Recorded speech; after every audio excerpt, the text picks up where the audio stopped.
Hi everyone, in today's video we're going to be taking a look at the character Mr Brocklehurst. Specifically as well, we're going to be going through some of the key chapters of the novel and the impact of some of the major characters. Now as we go through some of the main aspects of the chapters, it's important to know if there's an area you're not too sure about, please do let us know that might be an area you want to cover in future lessons. Also like and subscribe, it really does help us out when you do so. Look at the following words and predict the main focus of today's lesson. So we have words like 8 years, famished, Mr Brocklehurst, religious, and Miss Temple. So the first thing I'd like to think about is, based on those words, what specific section of the novel might these words relate to? Next we have our super challenge, how does Jane feel to be leaving her aunt and cousins? And the mega challenge, can you use these words to come up with a summary about what has happened in this section of the novel? Class feedback. Check your understanding against the information below. After leaving her aunt, Jane spent 8 years at Lowood boarding school. One of the first things we become aware of are the appalling conditions the children are forced to live in. There is not only a lack of clothes but also food, as Jane remarks that they are left feeling famished. One of the few positive things about the school is the minor character of Miss Temple, who is the first positive role model for Jane. Ultimately, Jane's experience is largely bad, as she suffers at the hands of Mr Brocklehurst, who is the head of the school. His religious views are also considered to be quite controversial. So before we move on then, it's important to think about the stretch and challenge task. So Jane's time at Longwood was always bad. Do you agree with this statement? Think about what you understand about the text as a whole, think about your experience in the actual school, and think about the information that we've just covered as well. So by the end of the video, you'll be able to recall some key details about her time at the school, you understand some key quotations from this section of the novel, and then finally you'll be able to apply your understanding to an exam style question. The first thing I'd like to do then is have a look at the extracts. Now that can be found in the description below, and I'd like to have a go at the following challenges.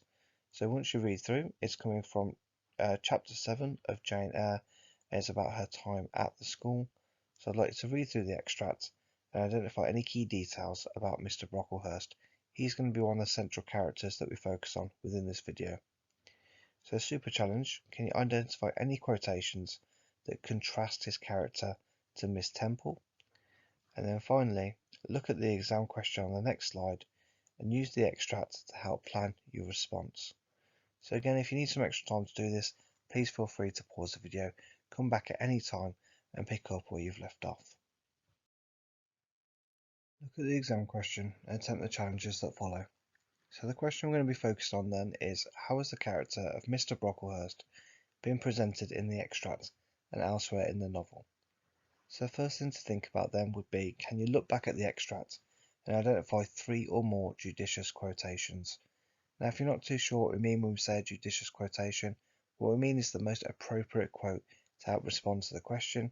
So it might be a really fantastic quote about Mr Brocklehurst, it might be that there's a really good language technique as well, or even a link you could make to the context of the novel as a whole. The super challenge, link your ideas to a key theme in the novel. And then the mega challenge, what we're going to look at next, is look at the quotations on the next slides and try and think which ones could help to boost your understanding of this question and help you to actually write your response as well. Quotation number 1. Look at the quote and work out the missing words or phrases. So it says then, palms are not blank, I remarked. That proves you have a blank heart, and you must pray to God to change it, to give you a new and blank one, to take away your heart of blank and give you a heart of blank. So what I'd like you to do is have a look at the quotation, think about as well, can you break this quotation down to something smaller and more manageable? A lot of the time some of the quotations we look at are quite chunky, so it's important to think about how can you break that down to make it easier to remember and then apply it to your exam response as well. Number 2.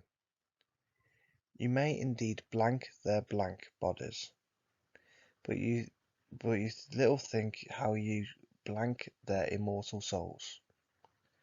So again, same as before, try and figure out what is missing from the actual quotations, either it's a word or a key phrase, and then think about how can you break these down and then apply them to the question that we were just focusing on. Next we have, who would think that the blank blank have already found a blank and agent in her?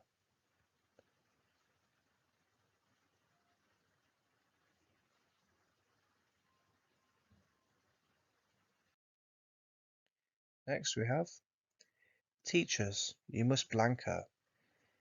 Keep your eyes on her movements, weigh well her words, blank her actions, punish her body to save the blank, if indeed such blank be possible, for this girl is a blank. Again, a very big quotation we have here, so think about how can you break this down into manageable parts, and think about as well how does it apply to the exam question that we'll be looking at. Next we have, I have a blank to serve, whose blank is not of this blank. So again, if you want to spend a bit more time, please feel free to pause the video. We're now going to jump ahead and move on to the next one. Class feedback. Check your answers against the full quotations. So for number one then, palms are not interesting, I remarked. That proves you have a wicked heart, and you must pray to God to change it, to give you a new and clean one, to take away your heart of stone and give you a heart of flesh.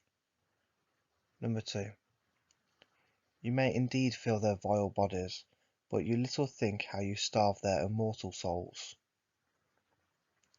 Number three, who would think that the evil one had already found a servant and agent in her? Number four, teachers, you must watch her. Keep your eyes on her movements, weigh well her words, scrutinize her actions, punish her body to save the soul, if indeed such salvation be possible, for this girl is a liar. And number five, final one, I have a master to serve whose kingdom is not of this world. I think that one's quite a good one to think about in terms of the fact that it is quite small, it is quite manageable, but also it tells us that it's kind of his justification as to why he treats these girls so poorly within the school. It's almost as though he's treating them very badly while they're alive, so that he can therefore help their soul and make sure they can enjoy the eternity of heaven as dictated by his belief. Learning recap. Now that we've gone through some of the key quotations, I want you to think about how well do you know the chronology of the novel. If you're not too sure what we mean by that, we mean the order in which the events happen. So what we've done here, we've just broke it down to the first 1 to 25 chapters. There are more chapters and we're going to go through those in other lessons as well. So what we're going to do now is we're going to recall what happens in each one of the following sections. If you are struggling to remember anything, use this as an opportunity to reflect on the knowledge and what you'd like to cover in future lessons. If there's any specific sections of the text that you're not sure about, please leave us a comment below and I'll try and create something to help support you in your learning. So this is how we're going to break it down then. In terms of the things that actually happen in the novel, we're first going to think about the first 4 chapters. So chapter 1 to 4, chapters 5 to 10, chapters 11 to 16, chapters 17 to 21, and chapters 22 to 25. Again, we will be going through the other chapters in the novel. You'll just have to check out our next video where we're going to it in more detail as well.